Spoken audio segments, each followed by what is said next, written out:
This is a new ministry which is just starting. Reverend Hood needs your help in sharing the good news of Jesus Christ and His power throughout the world. If you would be so kind as to send a donation to Nicholas Hood III Ministries of any amount, Reverend Hood will send you a free complimentary copy of his book of original personal prayers and beautiful photographs entitled The Test, The Strength, The Endurance, and The Way Out. And the point that I'm making is that in everybody's life, at some point, there's a plan B. God is talking to us every step of the way.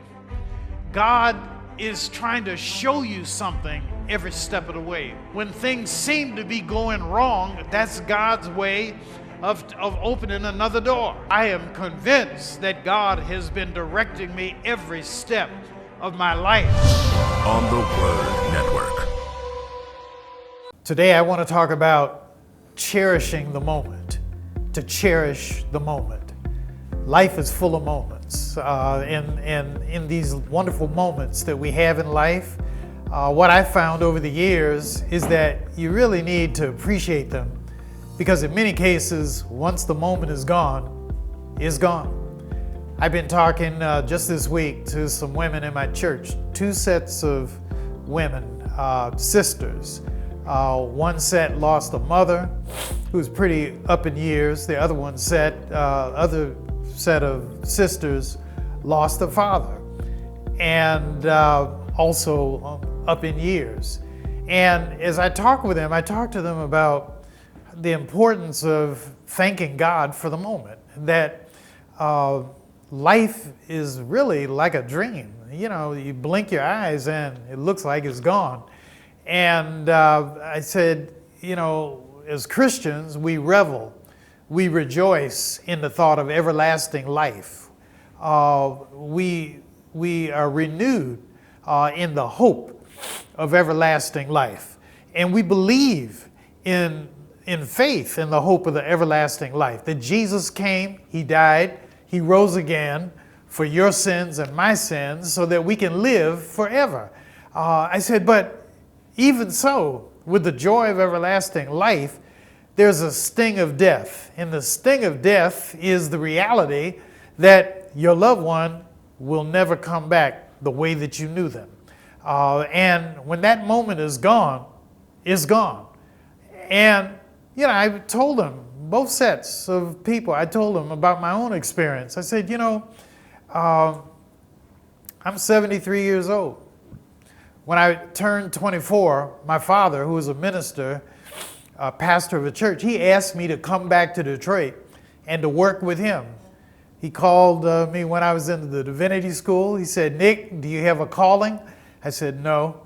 He said, are any churches talking to you about perhaps being a minister? Anybody looking at you? I said, no. And he said, well, why don't you come back to Detroit? And to be honest, I was having so much fun in divinity school. I was the pastor of the black church at Yale, which was a student church. At the same time, I directed the Yale Gospel Choir. I had a ball, and I was not in a hurry to leave there. But my dad kind of, you know, spiritually slapped me in the face to wake up. He said, man, you know, the next stage of life is you got to work. And he said, why not come back to Detroit and work with me? So I come back to Detroit, and I become my father's assistant minister. And, you know, it was engrossing. It was all-encompassing. And I had a great experience.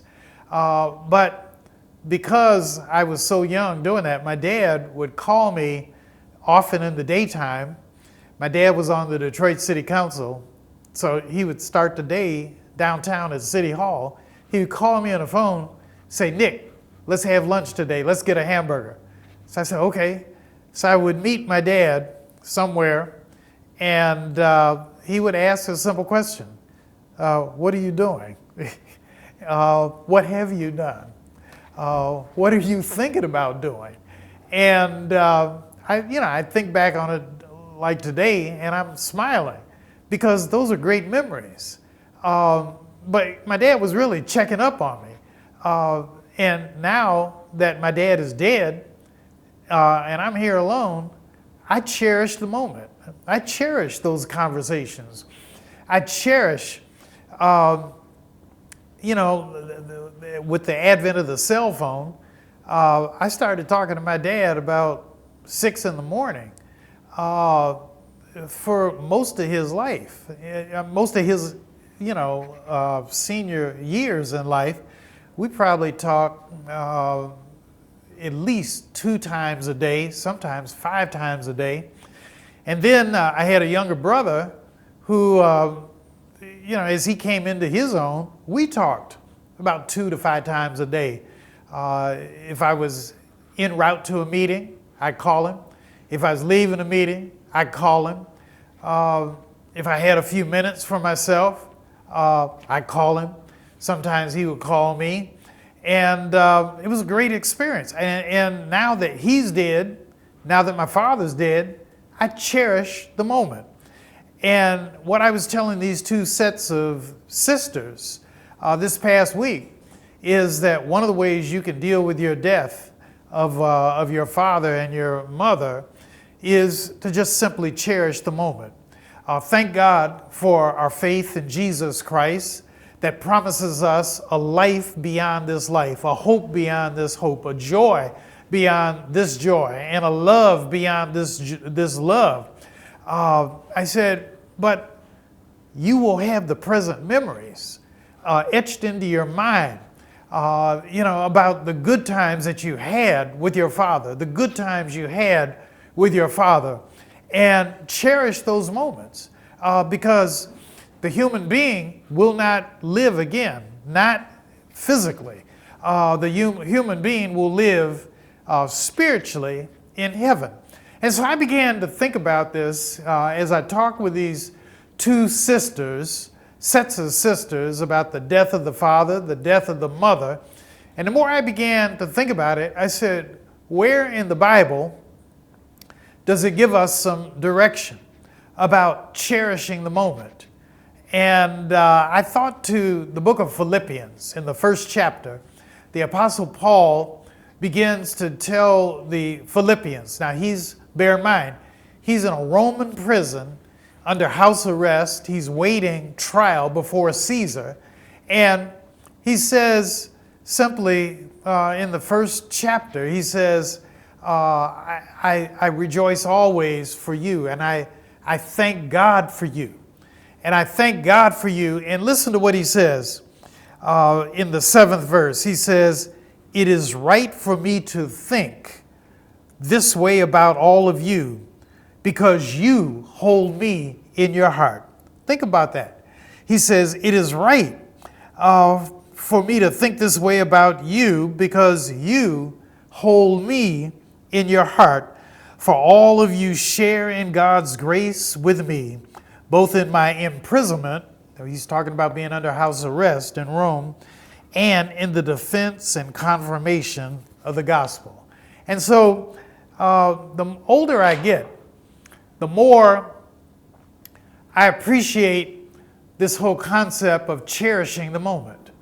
The older I get, the more I think about people who've meant so much to me in my life. I think about I'm in my 48th year as an ordained minister. It'll be 49 years in a couple months. And all at the same church. And even before I became an ordained minister, I was a youth worker in the church. And one of the things that I've learned over the years is you really have to take advantage of every relationship. And when I say take advantage, not take advantage of a person, but to really make the most of every relationship because nobody is going to live forever. And it hurts me sometimes when I think about some of the people who've meant so much to me in my life, people who've done so much in my local church in Detroit.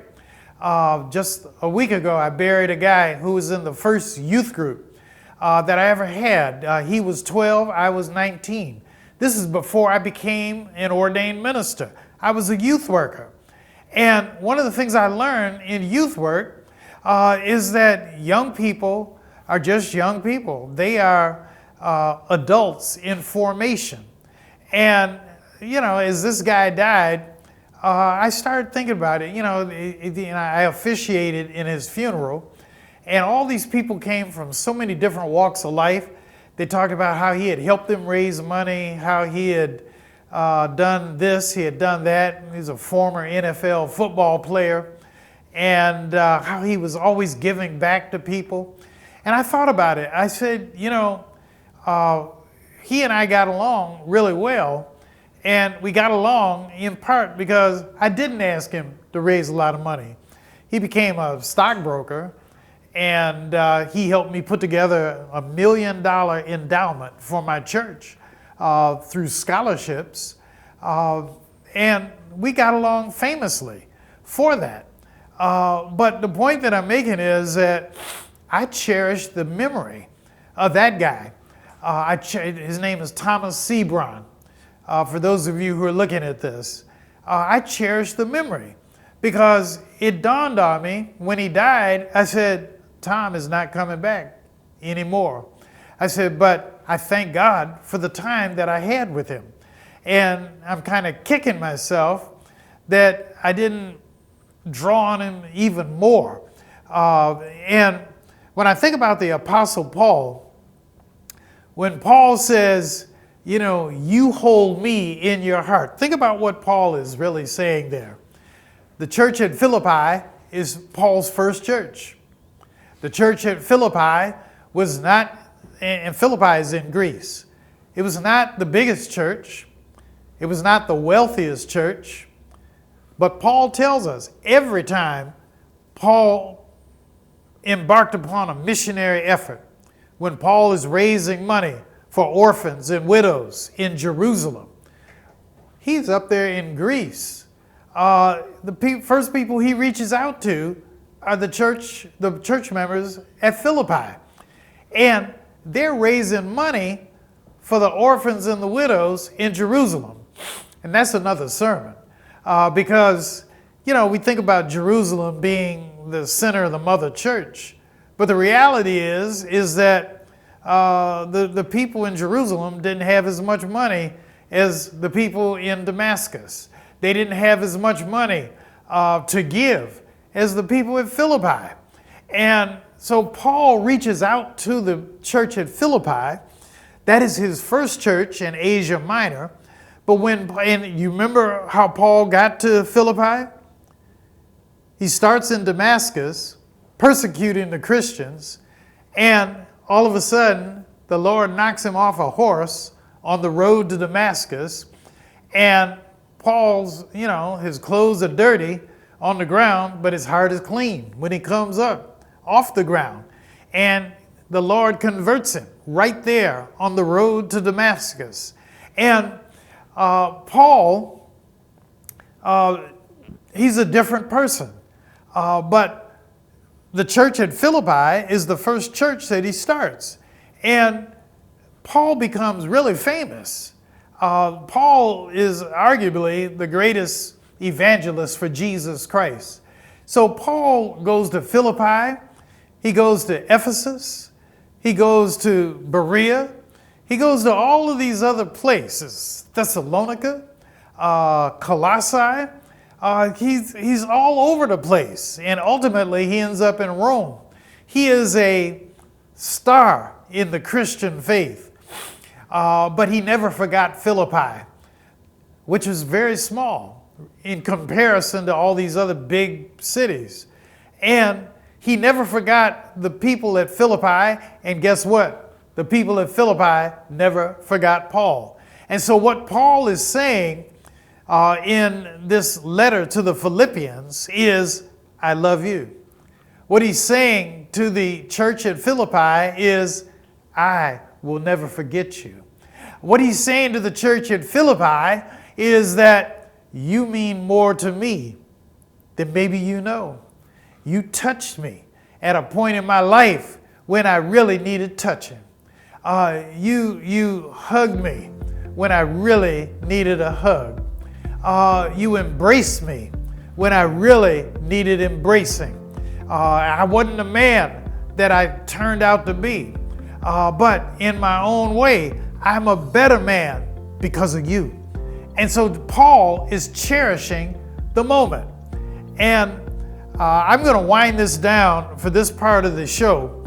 But when I come back, I'm going to tell you a little bit more about Paul and the people at Philippi and how he lived to cherish the love that he grew with them. Stick around, call a friend, tell them Nick Hood's on the line. I'm going to be right back, and we're going to talk a little bit about the church at Philippi and the love that the Apostle Paul had for them. Thank you so much. Be right back. America used to be considered a godly country. It doesn't seem to be that way to me now. And I don't mean to be disrespectful or anything, but it's so many things they're okaying for the wrong reasons. There's not godly reason. People need to really open up the Bible, the Bible, and look in it and really get it into their heart. And this, the way the Reverend Hood is doing this is a comfortable way. It's not forcing anything on people. It's a comfortable way and a loving way for it to continue to move in that direction. The way Reverend Hood presents it, you can understand it, and it makes you want to delve into the Bible even more so that you can see more, because it seems like the program goes off too fast. We need the bread of life. We really do. These days, we need it more than ever. And Reverend Hood's ministry on TV is giving us our bread.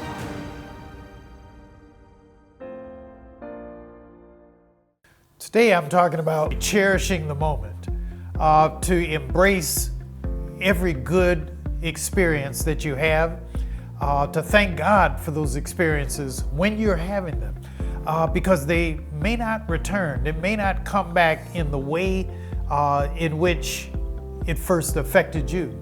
I think about that all the time in the special relationships in my life. I think about people that I've known. I think about times that I've experienced. When I think about some of the places that I've been, I just thank God, because I realize that this was special, may not ever come back again. Now, for the Apostle Paul, he's in Philippi, which is in Greece, and there in Philippi, he's preaching the Word of God. He is now, at the time of the writing of the letter to the church at Philippi, Paul is in Rome. He's in a Roman jail under house arrest. He knows that he's probably going to die. He knows that he's probably going to be executed for his faith. And he also knows that if he is executed, he'll probably be beheaded. Now, this may sound strange, but as a citizen of Rome, Paul had the privilege of being executed by beheading. The thought being that beheading would be an immediate kind of death. It would not linger, like being nailed to a cross, where they had, I think the longest recorded death on a cross was 9 days. And, Paul, so he knows he's about to die, but he doesn't want to freak out the church at Philippi. They love him. Again, they are his first church. And, they don't want Paul to die. Matter of fact, they've sent a visitor to Paul in Rome to see how Paul is doing. And, Paul tells them he's okay. Matter of fact, Paul tries to take their minds off of his suffering. He says a little later in the 4th chapter, the letter to the Philippians, he says, "Rejoice in the Lord always. Again, I will say rejoice. Let all men know your forbearance. The Lord is at hand." He says, "Do not be anxious about anything, but in everything, through prayer and supplication, make your requests known to God. And the God of peace will provide you with all that you need." And that is Paul's way of saying, just thank God for the moment. cherish this moment. I don't know if anybody looking at this has ever been in love, but if you've been in love, think about the first time you hugged, the first time you kissed. Think about the first time you shared a meal together, maybe a very simple meal. Think about the first kiss. These are special moments. And once it's over, it's over. And, you know, life doesn't stay in one place. And people make decisions. They make choices. Sometimes they move to the left, they move to the right, move across the country, following their dreams. And that's all part of the life cycle. But it is so important to just thank God for the very moment that you have together. Thank God. And as you thank God for the moments of your life, think about what else Paul says in the 4th chapter in his letter to the church of Philippi.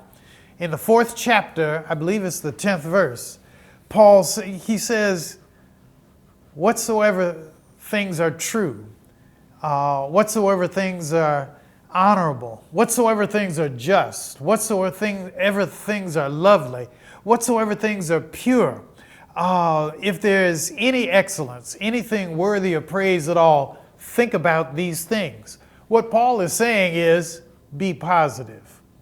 Paul is saying, think positive thoughts. Don't dwell on negativity, but be positive. In other words, cherish the moment. Cherish the moments that have gone by. Cherish the moments that are happening right now.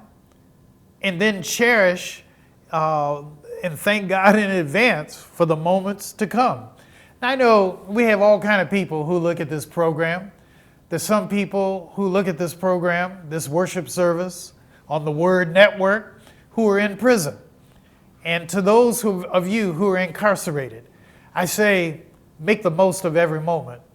Thank God for the time that you have, believe it or not, even though prison is someplace nobody really wants to be. But thank God for the good people that you met in prison. Thank God that you have an opportunity to think, an opportunity to read, an opportunity to get your life together. For those of you who are at home, maybe you're up in years, maybe your health is not what you want it to be, maybe you have a difficult time walking, a difficult time breathing, a difficult time seeing or hearing. I encourage you to cherish the moment. Cherish the moments that you had before your old age, before your debilitation, but also thank God for the time that you have right now. If you have a child that you're caring for, cherish the moment.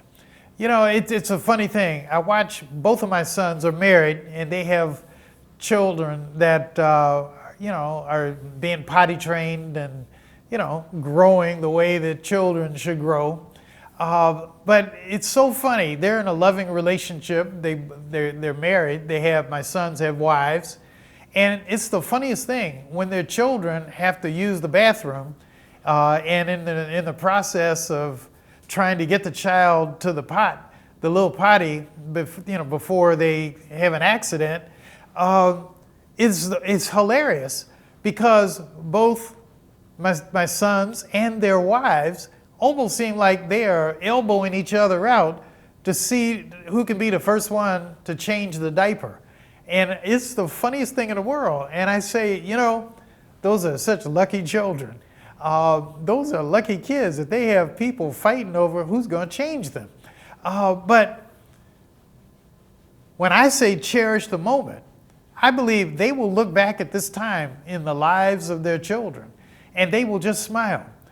Because if you love a child, you're going to want to be with them at every stage of life. I cherish going to school with my children for the parent-teacher conferences. And they both got good grades. The teachers would ask me, why are you here? You know, your children aren't struggling. I said, I'm here because I want to know how they're doing.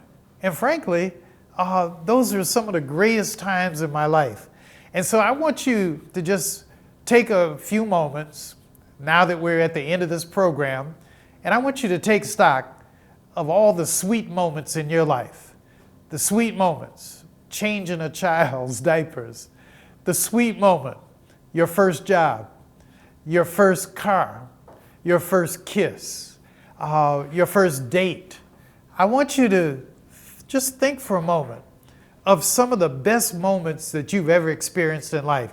That's really what the Apostle Paul is saying. And as you think for a few moments about those great times that you have experienced, I want you to do like the Apostle Paul in Philippians chapter 1. Give thanks to God at all times. Give thanks to God at all times for the people who've meant the most to you. Thank God for the people who have touched your life. Thank God for the people who made a difference in your life. And then thank God for Jesus Christ, who lived and died that you and I might have life everlasting.